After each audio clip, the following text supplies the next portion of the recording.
My surprise shone light from distant northern skies. At that point, realized I don't know where it comes from, but I know it's okay.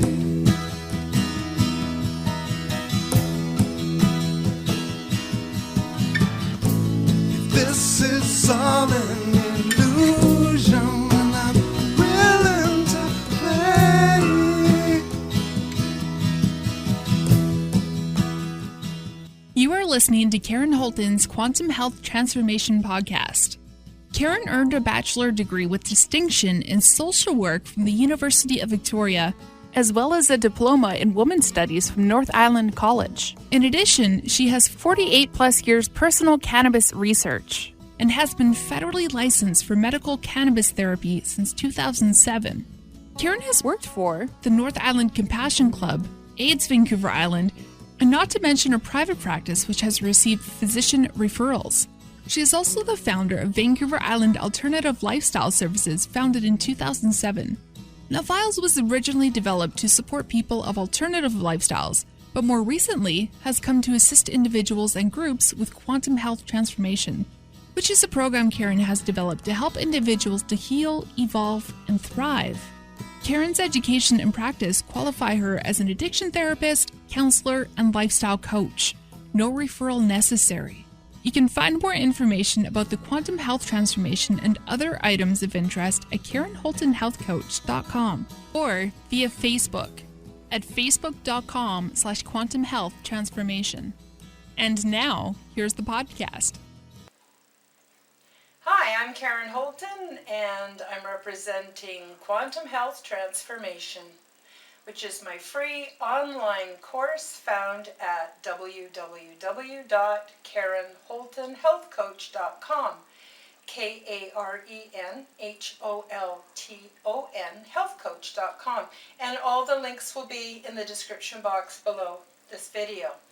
So today I'm going to show you, introduce you to some other concepts about medicine. Everybody thinks of medicine as being pills they get from the pharmacy. But you know, for thousands of years, our spices and our herbs and our weeds growing out and about were our medicine. And contrary to popular belief, it worked really rather well. So today we're going to make some coconut oil extracted cannabis medicine, but I want to show you some other herbs that you could also use with or without cannabis to make your own medicine the same way. And I also want to say that this oil that we're going to make can be used as an edible oil, it can be used as a massage oil, it can be used as a topical medicine. Remember that 20% of your blood is always flowing through your skin, and we absorb medicine through our skin.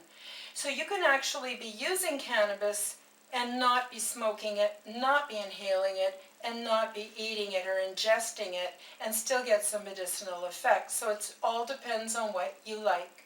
So I also need to say at this point, please do not take anything I say in this video as medical advice. I do not diagnose and I do not prescribe. However, I do reach into my own realm of reality and would like to show some of the things that I do because I've had such miraculous results in my own health, and I want to share that with other people. So I'm going to show you some herbs and spices and things that you might not even realize are medicinal. And again, you would do your own research on each one of these herbs and spices. You will not go out and just get them because Karen has used them or because Karen does this. You need to do your own research. You need to be responsible for your own health and not just be watching YouTube videos and running out and doing what you're told on there. So this is an instruction video. It's for educational purposes only. And we have a kitty cat that gets really naughty, so you're going to have to just deal with that and maybe my not perfectly clean kitchen. Okay, so what we're going to do is we're going to extract cannabis into coconut oil.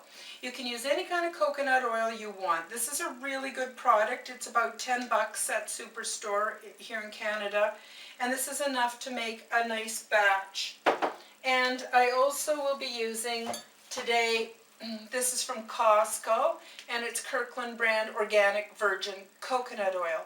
The difference between this coconut oil and the other one I just showed you is this one will have a slight coconut flavor and smell to it, where this one here has been refined in such a way it's still organic, but it's had the components that give it the smell and the taste removed, so it's pretty neutral in its flavor. So, what kind of things can you actually make medicine out of? Well, I'm going to show you just a few. Okay, here we have hops. Hops are fantastic for relaxing people, and also if you want larger breasts, hops is your herb. I also have here some plantain. Oh my gosh, plantain is a weed that just grows everywhere. Plantain is so fantastic for your skin, and it just immediately takes away any itching or stinging from insect bites, wasps, bees, even mosquitoes. Plantain is fantastic for that, but components of plantain is also used in a lot of the mainstream pharmaceutical cancer treatments. So you do your own research, find out what a wonderful herb this is. Here I have some Powdarco, which is fantastic for killing yeasts and funguses. And you know, you may be familiar with some of these being made into teas. Well, teas do release some medicinal ingredients, and also there's always some oils that get released into the tea, which are medicinal. The process we're going to use today is a scientific process, really, where we're going to bind the medicinal ingredients to the oil. So most of the things in our, what we think of as things that we could ingest or use naturally, they tend to be hydrophobic or hydrophilic. So they will either be like oil, where they repel water, or they will be water and repel oil. So those are the two fluid mediums that the body uses for absorbing nutrition, medicine, all kinds of things like that. So when you make the teas, you're getting the water part, the hydrophilic components, but you might be missing out on some of the hydrophobic, which literally just means repels water and is oil-based. So this here is shepherd's purse. Now, when I was going through menopause, I had a huge problem with excessive bleeding. Day in and day out for months, I thought I was going to die. I went into the health food store and I asked for something for that, and they said, well, have you tried shepherd's purse? I said, no. She says, well, you go home, make some tea out of it and try it and see how it works for you. I went home, made tea, and the next day the bleeding stopped and never returned. And that's what shepherd's purse did for me. So you're going to find your most powerful medicines just in ordinary plants. So anyway, I just want to highlight a few more. Valerian root, fantastic. Talk about something to knock you out so you have a really good sleep. You've got to be careful with valerian root, though it's very strong and a little bit goes a long way. And like I said, all of these things can be used with cannabis or used separately depending on the effect that you want. Okay, I also have here some calendula blossoms that have been dried out, medicine. Marshmallow root, medicine. Lavender. I always get the organic kind of herbs because if I'm going to be ingesting them, I don't want to be adding any chemicals. Lavender, very good for relaxing. Marshmallow roots, fantastic for digestion. Other things, like I said, you got to Google it. If you are a cannabis user, if you smoke cannabis, or if you regularly ingest or take it into the body, you need some mugwort. Mugwort helps to detoxify from chronic cannabis use. So again, do your research online. It also promotes dreaming and all kinds of other cool stuff. All you pagans out there are probably really familiar with mugwort. Here we have slippery elm bark. Some of these are bark, some of these are seeds, some of these are flowers, and some of these are stems, but they're all parts of the plant. Rosemary. Okay, we use that in our cooking. It's fantastic for helping to improve memory. I've got some echinacea blossoms here, which a lot of people like echinacea when they have a cold or the flu. I have barrage blossoms, which have a nice, sweet, delicate flavor, and they're good for all kinds of things too. And then I've got some English mint. A lot of this I grew myself in my own patio gardens, and dehydrated. And then I have one more. I use this as a tea. It is passion flower, lemon balm, and chamomile. So this is a fantastic sedative. It's antiviral, it's antibacterial, it's antifungal. Do the research. I'm telling you, the medicine is easy to find, easy to use, and we can extract it into coconut oil, and I'm going to show you how to do that in just a few minutes. Okay, so now we're actually going to work with cannabis, and so I have here some pre-measured mason jars with trim. And I'm going to dump a little bit of this out on a plate, and I'm going to get you, Joni, to do a close-up, because I want you to see that this is not just the bud. Everybody makes a big deal out of the bud because that's the part that gets you high. But for a medicinal application, you want whole plant, and if you can get it organic or as chemical-free as possible. So I'm just going to dump a little bit out on this plate, and then I'm going to bring it over to you. Oh, sorry. Oh, no, it's okay. It's all good. It's all good. There's no wrong way to do this. This is YouTube. So if you can just get a zoom in on that, or just go so that people can see it. This is little sticks and little pieces of bud and chopped up leaf. Oh yes, and the odd hair and the odd bit of probably sweater lint from the clippers, the people who do the trimming. But you can see that that's just basically plant. Like I said, a few little buds. But you want a nice mix. You want the medicinal ingredients from the sticks, from the roots, from the leaves, from the whole plant if you possibly can. So these are pre-measured into 2 ounces.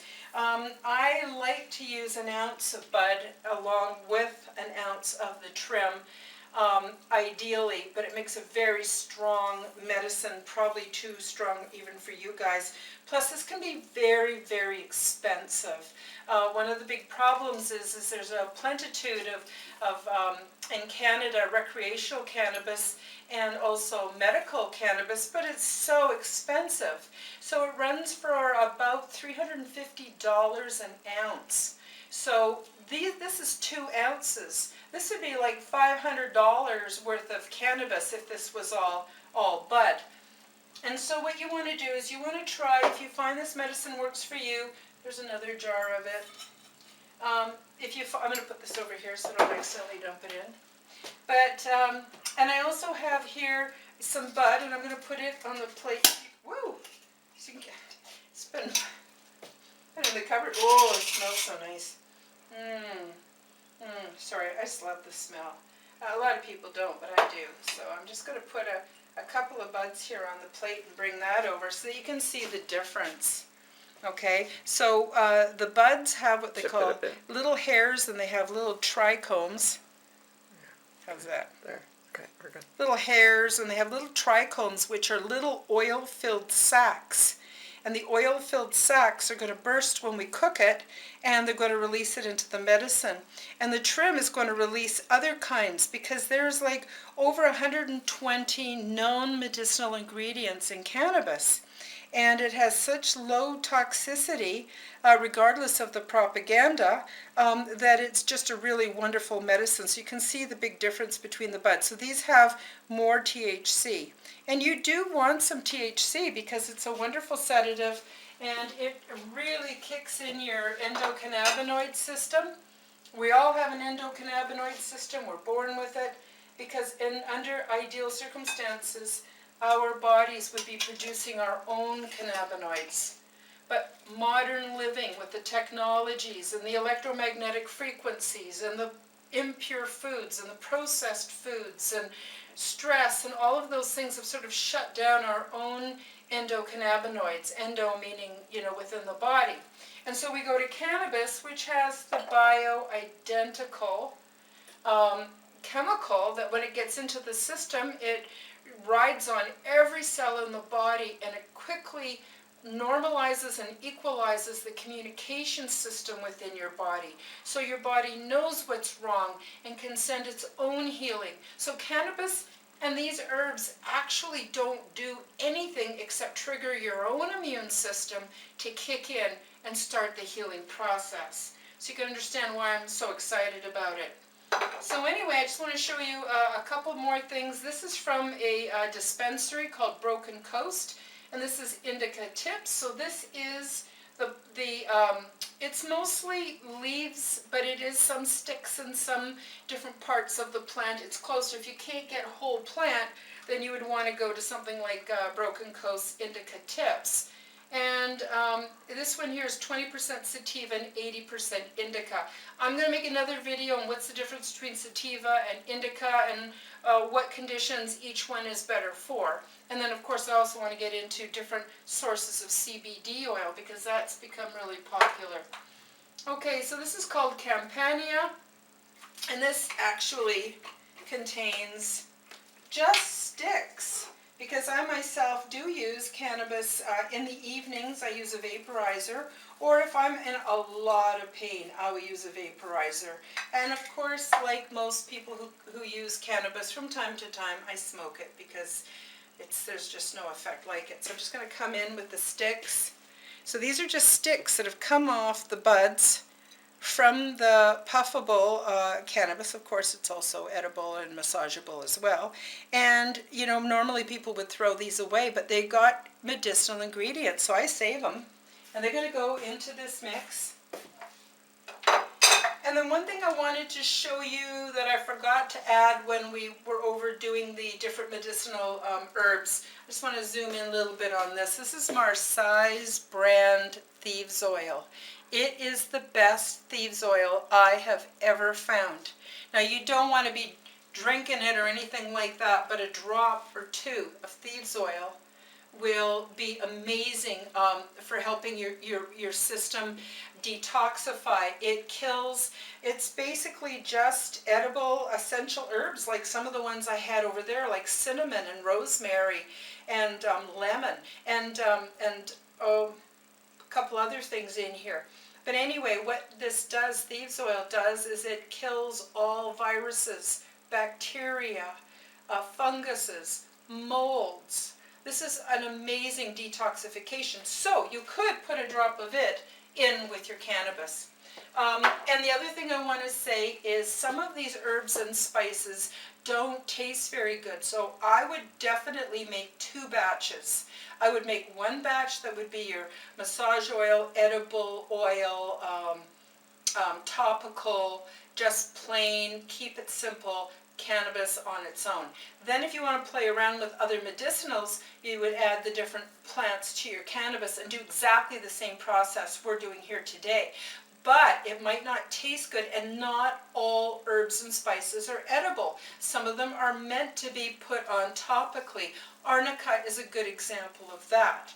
So be careful of what you're going to use your cannabis medicine for. If it's strictly for massage and for topical, then keep one batch. You don't want to get them mixed up. The other thing too is some spices are very spicy. You don't want to have that mixed up with a regular that you might be using on your genitalia or whatever, because this all-purpose medicine can be used on any part of the body. So some spices like cayenne pepper, and although very medicinal, you wouldn't want to put that in your food extraction. You would want to put that in your external use only, and also be careful where you're going to use that as well, and what part of your body. Okay, so now we're ready to actually start with the cooking process. Okay, so now we're actually going to make the medicine. So what I have here is 2 ounces of really good quality trim, the sticks, the leaves, the stems, the roots, and of course bits of bud and little bits of trichome. And as I mentioned before, the trichomes are wonderful. This little bit here is got a little bit more bud in it, so I'm going to add that as well. So like I said, I hope you can find yourself a cannabis farmer or someone who's growing medical, and hopefully they can give you this trim for free or very, very inexpensively. That would help a lot. I'm hoping growers and producers will do that. I know the government ones can't, but so in Canada we have several avenues to getting cannabis legally. One, it's a fairly simple process. Contact me, check out my services. The link will be below, because I'm also a medical cannabis social worker, and I help people with their process of being able to obtain medical grade cannabis. So I'm really happy to help with that. So the different ways we can get it is you can go through a licensed producer, and that's through the government, and that's what the Broken Coast is one of those. You can also, if you can find someone who will grow for you, you can have a designated grower, and you can also grow it yourself. And what's the difference between medical and recreational? Well, recreational, you can just go buy it at any of the outlets where you can go buy cannabis anywhere in Canada. And depending on the laws and the bylaws and stuff of your area will really determine how many of these dispensaries there actually are, and apparently there's quite a few.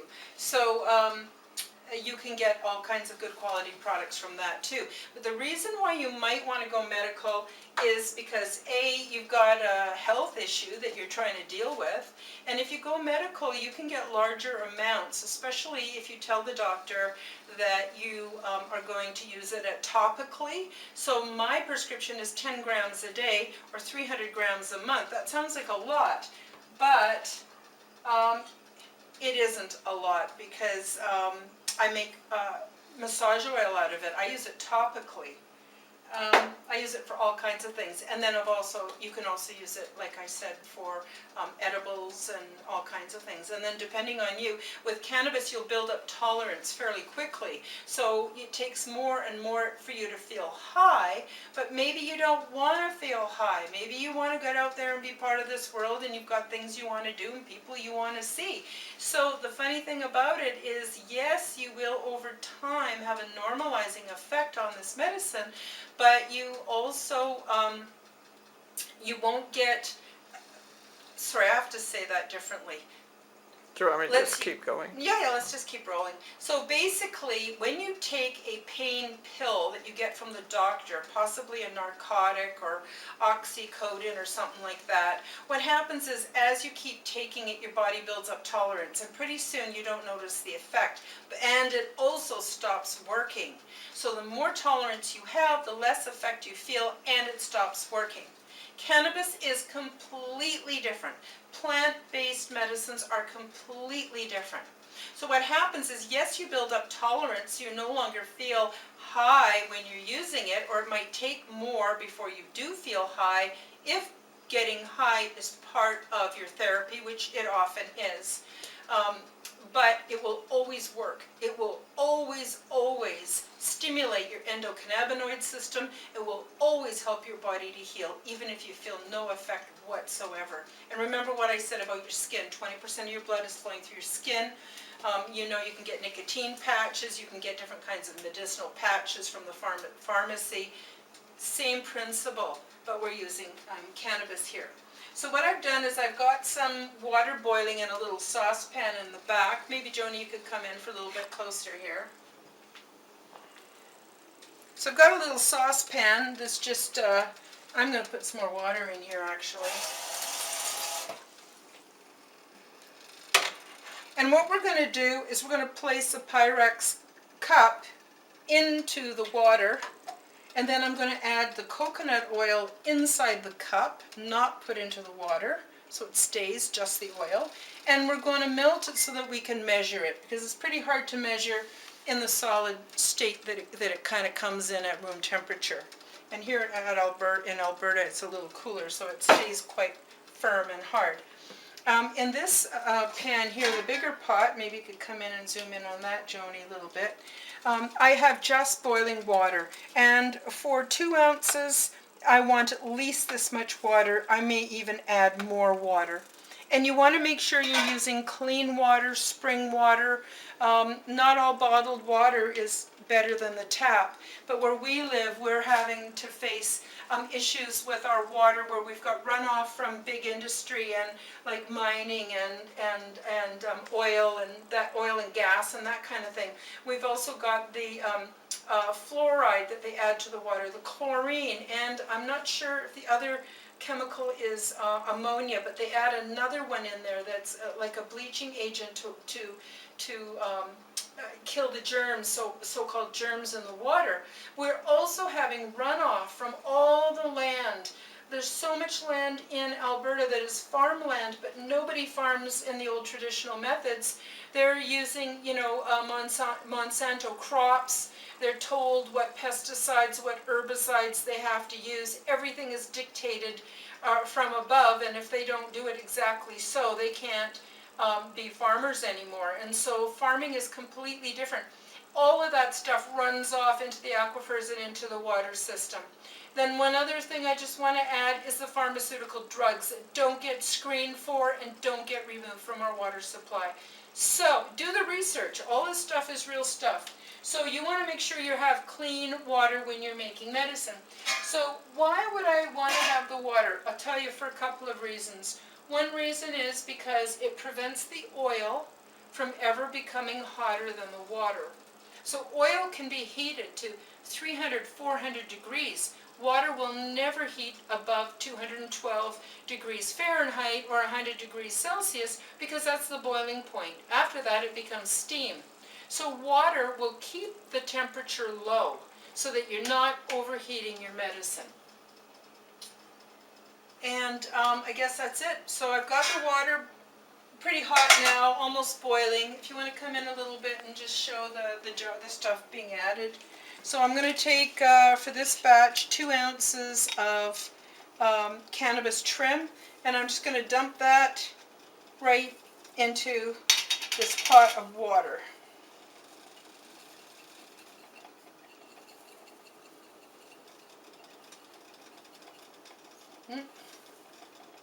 There we go. There goes that one. Now I'm going to take this other one that's got more little lumps and bits of bud in it. And I'm also going to put that in. I store everything I can in glass because it's inert. Plastics will outgas. Plastics will also can add, not all of them, but they can add something to the product that you don't want. Remember, plastics are oil-based, and if your medicines and your herbs are, have a high oil content like cannabis does, there can be some exchanging of unwanted chemicals into your cannabis. So some of my herbs, I don't worry as much about it, but the cannabis I always try to keep here. I'm going to just grab a wooden spoon. So I'm going to turn the heat down on this back one because it's boiling like crazy. And I'm just going to stir this until it's, I'm going to also add, remember those sticks I showed you and the bits of bud and the trim from this plate? I'm going to throw that in there too. Yeah. And I would also recommend you wash your hands before you do any of this because you want to keep everything as clean as possible. It doesn't have to be sterile. Sterile, unless you're in a hospital sterile setting, it's pretty impossible to achieve, and it's not even in your best interest because we need all kinds of bugs and germs and things to that's part of our interface with the three-dimensional reality. So if you can just point that in there a little bit, Joni, so they can see that. So now I've got the water and I got the cannabis, and I've stirred it till the cannabis is fairly absorbed as much of the water as I can. And now we're going to cook it for half an hour. We're going to cook it for half an hour, and we want to turn the heat down. So we're going to put it to number 1, which is like minimum, and then number 1, because we want it to come to a very slow boil. There it's, I don't know if you can, let me just, if you just zoom in there for me, Joni, would be great. So you can see some of the little tiny bubbles. You want to keep it so you're just getting little tiny bubbles. You don't want too much heat. You don't want too much action at this point. And oh yeah, this is also going to smell up your kitchen, so you might want to burn some incense while you're doing this, or have some other things that help cover it up, and you might want to open the doors and windows. And if you have nosy neighbors, then you keep your doors and windows shut and you burn some incense. So this is starting to boil now. I'm going to put the lid on, and we're going to leave it for about a half an hour. Go. Okay. So while our cannabis is just cooking in the water, we're going to take this cup, Pyrex, because then it won't break, hopefully. And I'm going to scoop, oh boy, this is really hard. I'm going to scoop the coconut oil into the Pyrex measuring cup, like that. Gotta get another spoon. Because 2 spoons are better than 1. There we go. I'm going to take some more out of here. And I'm going to make a little bit more than 2 cups of oil. And the reason is because there's a little bit of waste when we're squeezing the sticks and stems out, which we're going to do on another day. And so there is some loss of oil. So you want to have, I like to have it so that I have 2 cups of oil as a finished product, because then it's easier to then divide up into little mason jars. And I like to treat it as medicine, so having a specific amount and specific jar is going to help me to know how much I'm using, how much I'm taking, that kind of thing. So put the coconut oil in the hot water, which is in the saucepan with the heat very low. I'm going to add some more until it comes up to 2 cups, and then once it's melted, I'll show it to you. Okay, so now we're at the point where we have cooked our cannabis for about a half an hour. And if you want to just come in on that a little bit, there we go. And it is, kind of looks like a watery soup. Now you don't want too much water, or it's going to be a lot of work when you want to filter the plant material out. But you do want enough water in there so that it's not going to run dry, because this is a 3-day process, so you don't want it to run dry. And you're going to cook it for half an hour before you add the coconut oil. You could cook it for 45, you could cook it for an hour. And what that does is a number of things. It softens the cannabis so that the oil can permeate every little bit of it and absorb the medicinal ingredients into the oil. The second thing you want is the water also helps to process some of the elements that are in cannabis that are not activated. So heat, a certain amount of heat for a certain length of time, will actually activate the medicinal ingredients, herbs, spices, and or cannabis that's in the pot. Now, what I do want to say is the more stirring, the better. However, this process is going to have some rest time. So you want to stir, stir, stir. You want to get it off to a nice light boil. And like I said, experiment a little with it. At least half an hour, if not up to an hour, is what you want to use. I'm just going to grab a paper towel here, because I'm now going to take, remember I said that I wanted a little bit more than 2 cups, because there's going to be some waste at the point where we're after we squeeze all the plant material out, there will be some waste, some of the oil will just never come out of the plant. So I want to be able to make a full 2 cups, so I've put more coconut oil in there than 2 cups. So anyway, I've melted it in a saucepan with water. There's no water in here, this is just pure coconut oil that's been melted. And now I'm just going to gently pour that. And I don't know why it's a little bit bubbly. Okay, I'm just going to turn the back one off. Dump the water, because we're done with that for now. And I'm going to stir this, and I'm going to reheat it just until it's lightly bubbly. Just beginning to boil. And as I mentioned before, the reason you're using water is so that this little mixture here doesn't go over 212 degrees, and that maintains the integrity of the medicine. So at this point, there's one more thing I want to show you, and this is an energy a way of infusing more energy, healing energy into whatever medicine you're making. And so what I recommend you do is stir in a clockwise manner, and that forms a spiral which has an amplifying effect. So when you're stirring your medicine, stir it in a clockwise. You can do this even with your dinner, would still help energize your food.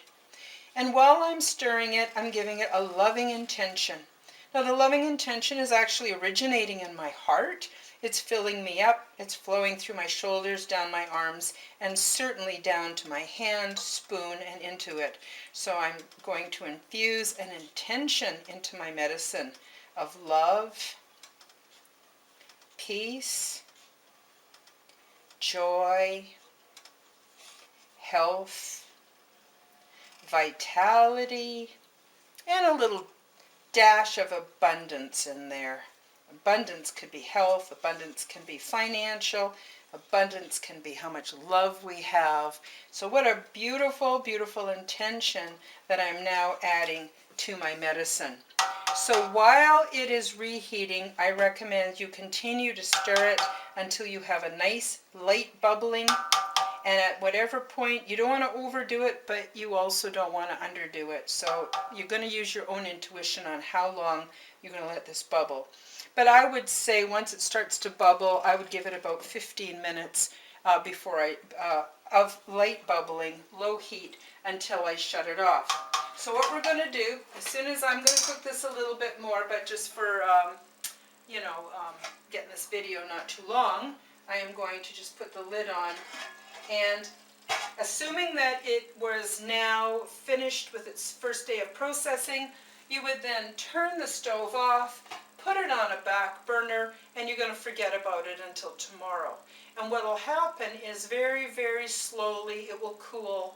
And because you've done a lot of stirring, and because the cannabis and or other herbs and spices have been in there, you now are stirring and stirring, and it's absorbing out of the oil into the coconut oil. It's pulling all the medicinal, which are oil-soluble elements, that is actually the more powerful part of the medicine, into the coconut oil. So we actually have water, we have oil, but the water will absorb some, but the oil will leach it out of the water, will leach it out of the plant material, and will create medicine. Now tomorrow what we're going to do is we're just going to reheat it until it's, again, light bubbling going on, and we're going to stir it and stir it and stir it, and we're going to shut it off. We're going to leave it for another day. So this is a 3-day process. This is the first day. Second day is a reheat and a really good stirring, and the lid goes on. It goes back on the back burner with no heat for another 24 hours. And on the third day, what we're going to do is we're going to strain it. We're going to warm it up again. We're going to strain it. And we're going to put it into some containers that once it's cooled can go in the fridge. So that's enough for today, and we'll see you tomorrow. Okay, so here we are at day number 2. Very simple. This is the easiest of the 3-day process. You just put your pot back on the stove under low heat. This one has minimum 1, 2, 3. I've got it on 3, but I'm going to watch it. Ideally, you should leave it at about 1 or 2, but I'm trying to make, these segments for this video short. So basically just heating it up till you get the light bubbling and stirring and stirring and stirring. So you want to stir, if you can, for about, well, I don't know, maybe 10 minutes if you can, 5 if you want. But today is day 2, and you're just going to give it a good stirring. And that's it. You're going to throw it on the back burner when you're done, turn the heat off, and leave it again till tomorrow. And then we're going to actually separate the plant matter from the oil in the water. Okay, so now we're on day 3, and we're ready to process our medicine.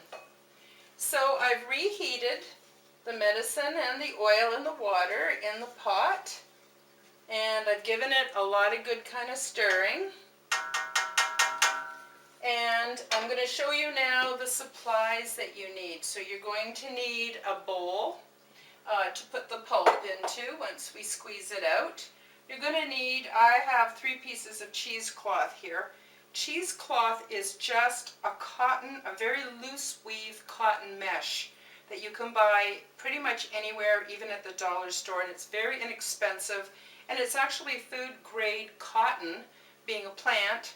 And but when you get your cheesecloth, you should wash it just in warm water and hang it to dry. It dries very quickly, just to get any starch or dust or anything that might be in it. So I have 1, 2 squares, and then I have a little strip here that I'm going to use with my squeezing device. So my squeezing device is actually just a citrus squeeze, because that's pretty much all I have. And you can use something else if you've got a better squeezer. I'm putting the cheesecloth in there, and I'm going to use a small measuring cup, Pyrex measuring cup, for squeezing out the pulp.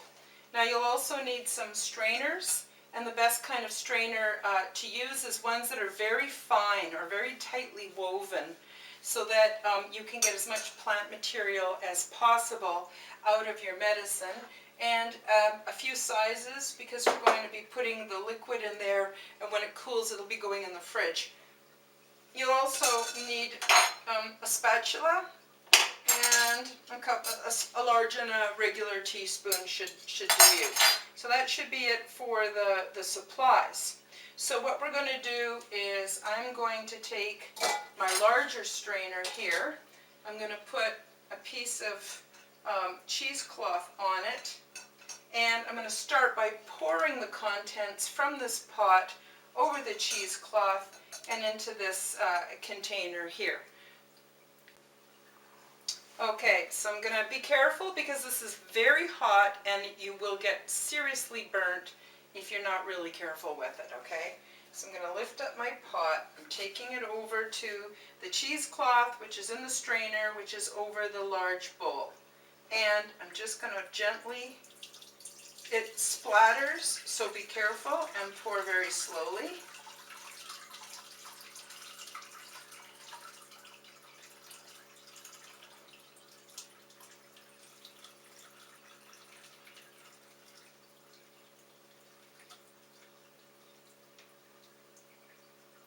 Okay, that's good enough for now. And that goes back in there. Probably you also want to have some paper towel for, just catching it, dribbly bits. Dribbly bits, we'll call it. Okay, so I've got my stuff in there. I'm going to wash my hands again. It's always good to wash your hands before you're dealing with food or medicine. There we go. Okay, so now we have quite a lot in there already.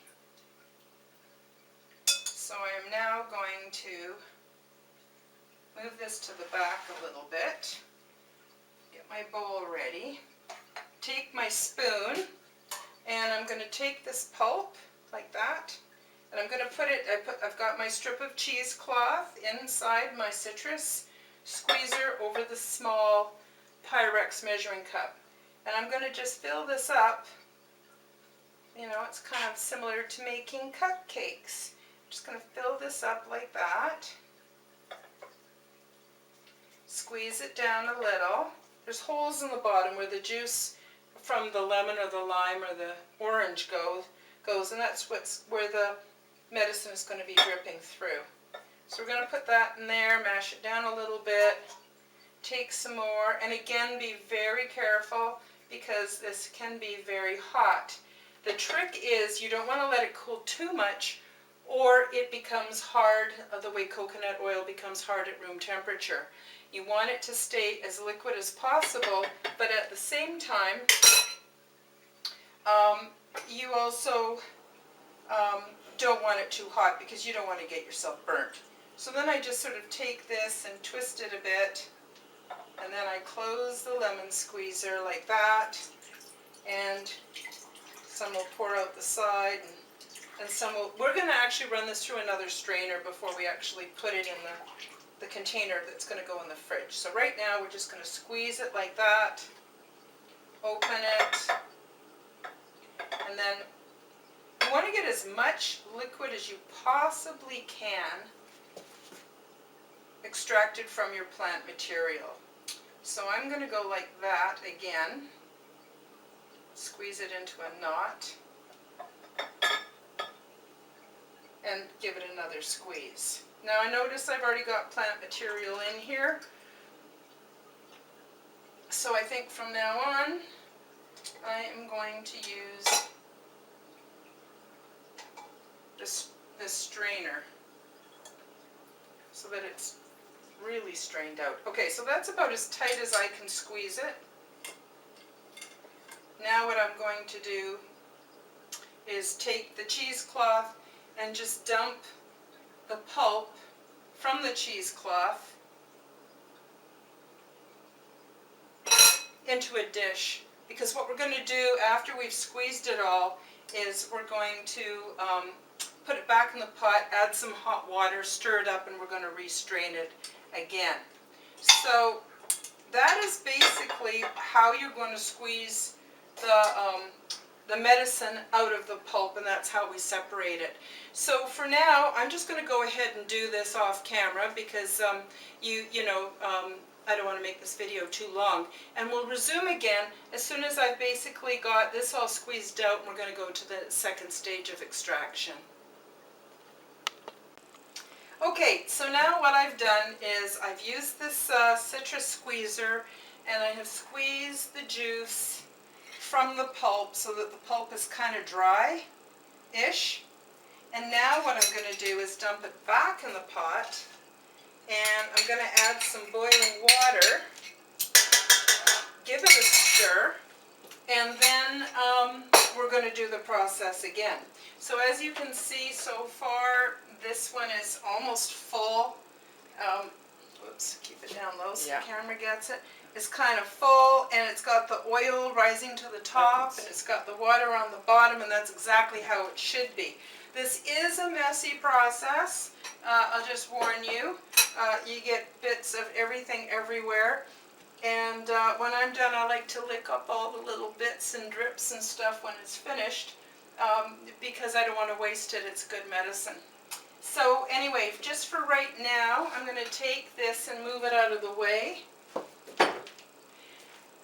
And I'm now going to boil some water, dump it in the pot, give it a stir, and then I'm going to restrain it and put the pulp back in this bowl again and add more of this liquid, strained liquid, and then I'll just check in with you again. So. Okay, so now I'm done straining the plant matter out, and you can see here, this is the plant matter. What I did was I strained it till it was fairly dry and crumbly. I then threw it back in the pot and added about 1 liter of boiling water and stirred it up, and then I restrained it a second time. So this stuff here, you can actually use it with the gauze and save it and use it as a poultice. Another thing you can do is you can also boil it and just strain it through a strainer and use the juices with food preparation, or just as a juice by itself. But I definitely could use it. You could use this as a poultice. So even though it feels fairly dry and crumbly, it still has some oil and plant matter and medicine still in it. I myself tend to throw it out because it's pretty well done. But again, it depends on your preference. So you'll see here, we've got this container is really full of the liquid, which is the water up to about here, and then oil. And then I had too much for that one, so by the time we were done, we had a second container here. And that's pretty well done. And now what we're going to do is we're going to let this cool completely, and fairly completely, like probably take a few hours. And then I'm just going to cover these with some silicone cover lids things, just to keep the dust and bugs or whatever out. And then when this is completely cooled, it's going to go in the fridge for 24 hours. So, and you can see there's a big mess here. It is messy, and there's no doubt about it. But your finished product will be so worthwhile. So like I said, these are going to go into the fridge. Once they're cooled, they're going to go in the fridge and for 24 hours. And then tomorrow, we're going to finish up the process, and that's it. Okay, so it's day 4, and yes, technically I lied. I said it was a 3-day process, and it's actually a 4-day process. I meant that the cooking and preparing is a 3-day process. So anyway, today we're going to finish things up.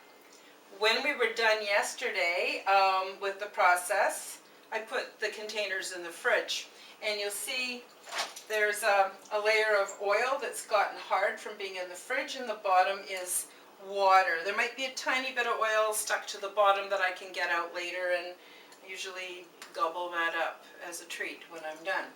So what I'm going to do is, I'm just going to move that for a second, and you're going to take some clean paper towels. What you will need for supplies is some clean small mason jars. These are the ones that I'm going to use today, and I've got some more. I washed them because they came new out of the box. And you want to always start with things that are clean, and so you take them out of the box and then you wash them and dry them just to make sure they don't have dust or industrial lubricant or God knows what from the factory. So now I'm going to take some paper towel like this, double it over, and I'm going to put it flat on my surface. So I'm going to take a clean knife, and as always, wash your hands before you start this. I'm going to take a clean knife, I'm going to put this here on there, and see this dirty water? Well, I throw it away. Some people actually keep it and use it, and I don't, and I'll tell you why. It's because no growing environment is perfect. When cannabis is being grown, sometimes there's things like spider mites, and sometimes there's things like different kinds of molds or something. And so the grower might actually add some soap, or generally they use non-toxic substances, but still we don't really know what was on it. So it's not really washed, and because it's a very oily product, it's hard to actually wash. And so anything, whether it's little bits of growing medium, or whether it's maybe bits of soap, or who knows what, that is all going to stay in the water because only the medicinal ingredients have migrated over into the oil. So I'm actually going to just take this and pour it down the drain because, to be honest with you, because it looks dirty. So I'm just going to hold this up. It's got kind of a sludgy slime in the bottom. That's most unappealing to me. And so I'm just actually not going to use it. So I'm going to put that in the sink. And now we want to work fairly quickly, but you don't have to rush too much. We're going to cut this up, and we're going to put it in this measuring cup, and then we're going to melt it in this saucepan which has water in it. So I'm just going to put the saucepan on to heat up. And I'm going to take some more paper towel, and you just want to pat that baby, firmly. You don't have to worry about squishing it too much. It's pretty hard. It's a pretty hard disc at this point. And then we're going to gather it up from the sides.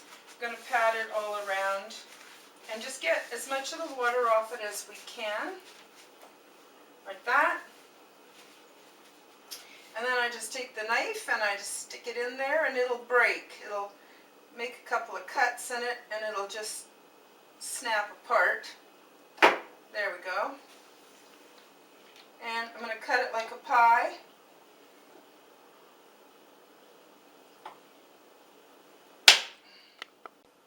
Okay. So for those of you that are curious, this saucepan is just a little less than half full, because we're going to put this into it. We don't want it to overflow onto the burner. So I've cut this up into some smaller pieces, and I'm just going to grab it and throw it in here.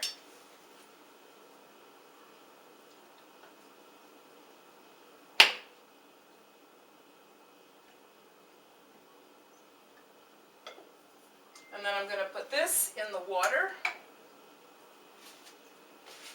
And we're going to let it melt for a few minutes, and then we'll be right back. Okay, so as you saw, we had the big chunk of solid coconut oil that I pried from the top of the container after I took it out of the fridge, and I cut it into square pieces, and I added it to the to the Pyrex measuring cup, so you can see that it's in there and it's melting nicely, and it turns a really dark green when it's melted, but when it's solid it's much lighter in color. I don't know why. But anyway, so I've got water in the saucepan, the water is warm, and the coconut oil is melting, and once it's melted, then we're going to pour it into the jars. So I'll be right back for that. Okay, so now this is pure medicinal coconut oil now, and it was in a pot with hot water. So I've taken it out and I've dried it a little bit on the bottom, and now I'm going to put it into measured doses into these jars. And I'm just going to do a couple, and then I'll finish off camera just to save time on this. And then I want to tell you a little bit about how to preserve it and how to keep it so it stays fresh, and also what you can use it for. Be right back. Okay, so now I've taken it out of the pan. It's pretty much melted, and now I'm down here because I want to get eye level with the jar, because I know how much these jars hold, and so I want to be able to know, how much medicine I've got in each jar and how long it's going to last me. So I'm just going to pour very carefully into the jar like this, and like this.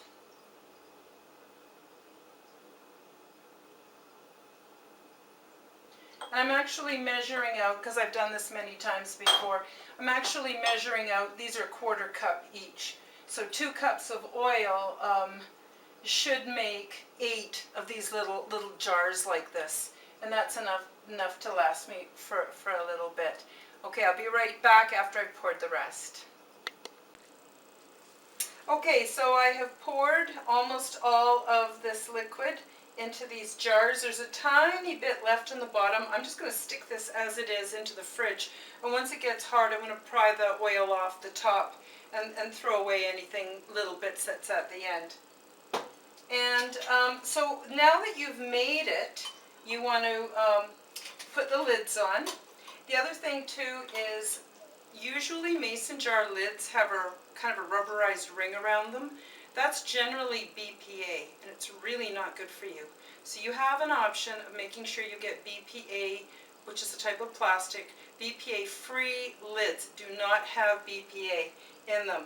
And I don't think they would really hurt it any, but you just want to stay as non-toxic as humanly possible. So these are going to cool on the counter, and then they're going to go into the freezer. So I want to talk about how you preserve these once you've made it, because as you've seen, it's a very expensive medicine to make. Well, it is and it isn't. You use so little, but it does cost quite a bit to make a batch, 2 cups like this. And so you want to preserve it properly. Now, I haven't put any preservative in here at all. This is just cannabis and coconut oil, and that's all that's in here, nothing else. So I don't know if you want to experiment with salt or some other kind of preservative. I wouldn't, because I want this to be as pure and natural and food grade as possible. So because they're food grade, what I really recommend you do is to take one of these and maybe pour this into 3 smaller, maybe not smaller jars, but in smaller amounts, and then put it all in the freezer, and then just take it out as you need it. So you only want to have, and then you would keep it in the fridge. So this at no time is going to be stuck in a cupboard. This will always have to be refrigerated, or it will have to be frozen until you're actually going to consume it. And so that's really important. And the other thing is, you don't ever want to stick a dirty spoon into one of these, because it's food grade. And as soon as you introduce bacteria and digestive juices or who knows what, if you've licked that spoon and you go to stick it in or you go to stick your finger in it, you are now going to contaminate something that is very, very clean, that you've taken extra steps to keep clean. Now, if you did eat some that, had been contaminated or something, you would know because it would smell off. And if it doesn't smell good, don't eat it. So I actually, so what I do is I keep it in the fridge, and then I take a sharp little stabby knife, because it's quite hard when it's cold, and I just sort of chop a little bit around, and because I'm using good quality mason jars, I don't have to worry about them smashing if I hit the edge of the glass. So just do little chops inside, and it breaks into little pieces, and then you can just take out how much you want. And so I would say this could stay in the freezer for at least 3 months, possibly 6 months. I wouldn't keep it for longer than a year. It might be perfectly good, but I'm just going to make you some recommendations to be on the safe side, and a lot of people want to know how to do this or how to do that, so I'm sort of giving you that. So, so these little jars, the fluid that's inside is also quite warm, and so some of these might pop down, which makes them actually even better at preserving freshness. So that's how you take care of it. So remember, it's food grade, no sticking your fingers in there, no putting spoons in there that you've licked. Everything has to be clean in order to preserve the integrity of the medicine and its safety factor. Now, there is one other thing I want to talk about, and that is dosing. How much do you take and how do you take it? What can this actually be used for? Well, I'll tell you. First thing you can use it for is as an edible delivery system for your medicine. And so you can put it into your food. You can use it as part or all of the oil that you want to make brownies, or you can even melt it and melt chocolate and stir that together. You can even add it to a fondue pot. There's no end to how you can add it to your food and enjoy it. But I'm going to tell you something else about edibles. This is very strong medicine. And if you put it into chocolate or you put it into cookies, that's great. Or you could even, I don't know if you can make candy out of it, but for sure you can use it in baking and stuff. Just try not to have the temperature of the oven too high, or it will destroy some of the medicinal effects. But anyway, so you can eat it. But when you make really delicious stuff like cookies and candies and stuff and chocolates, you might forget that it's potent medicine. So if you do put it into anything, I suggest you then keep those items in the freezer, and you only take out one at a time, and you have to have the wherewithal not to go back and eat half a dozen, because you could eat too much. So what happens when you eat too much? Generally, people feel a little bit unwell, maybe a little sick to their stomach, maybe a little bit dizzy.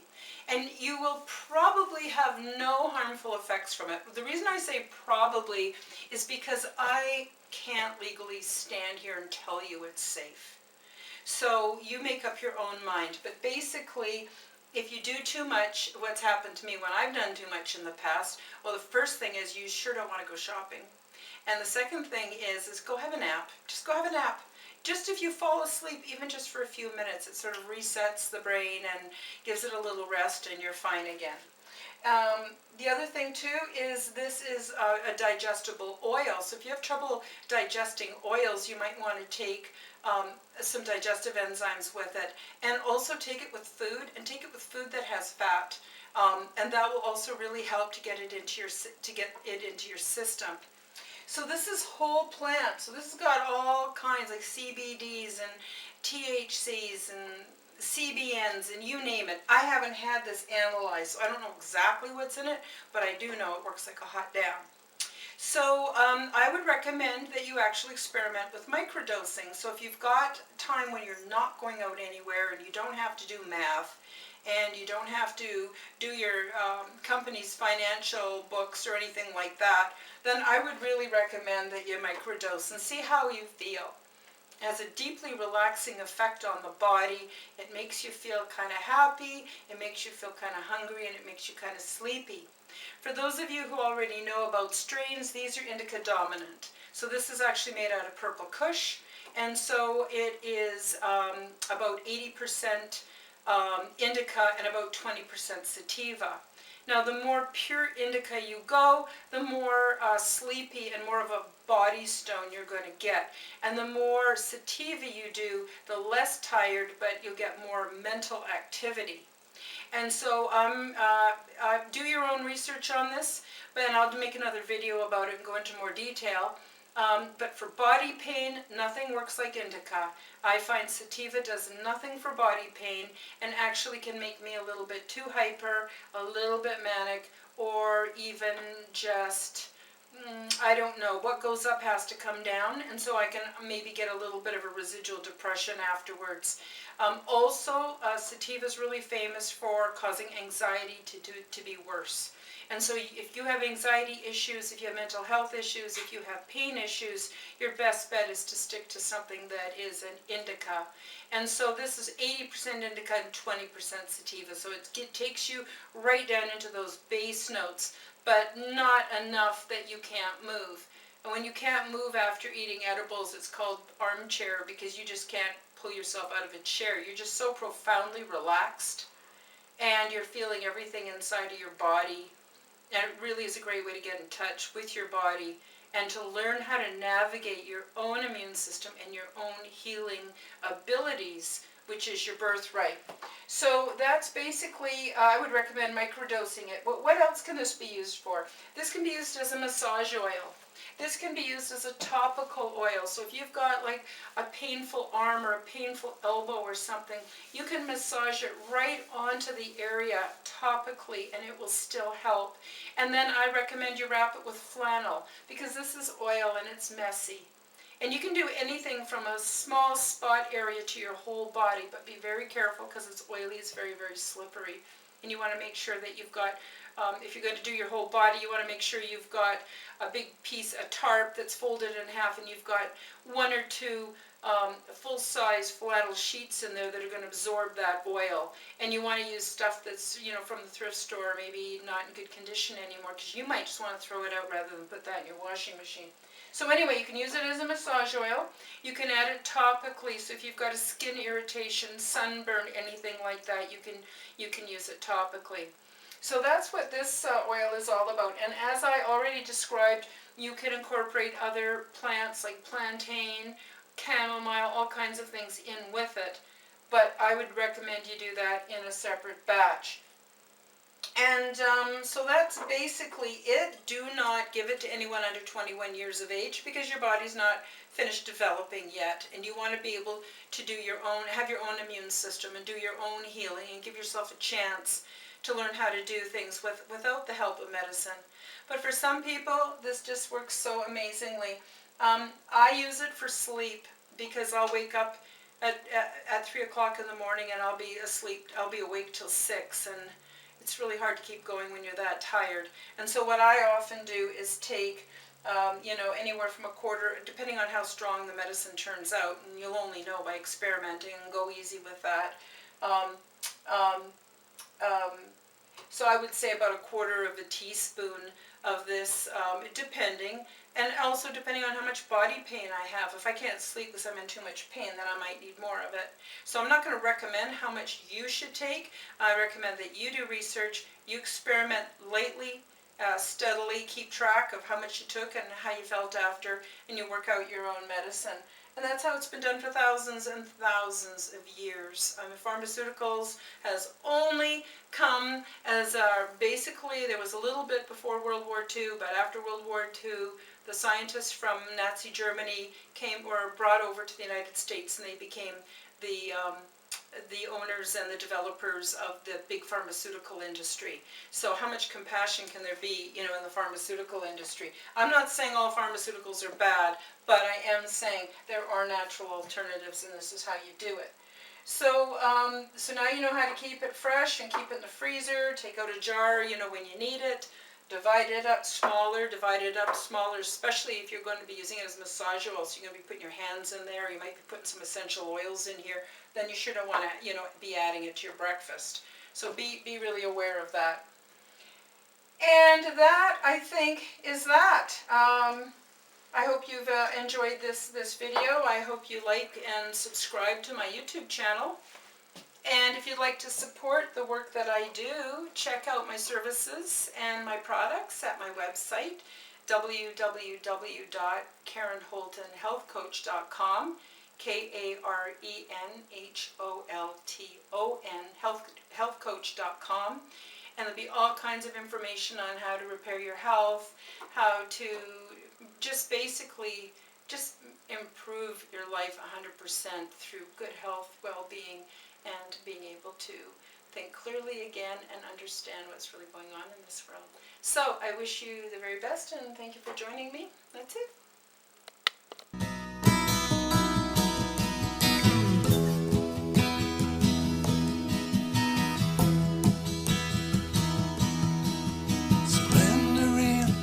Endlessness puts all my inner strife to rest, for time gives birth to hurriedness. It all makes sense, well, more or less, and the sages put me to their test.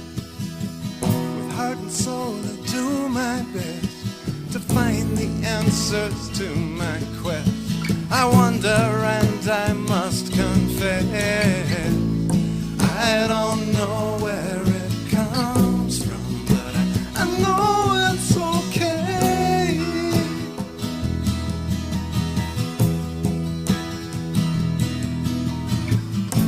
If this is all an illusion,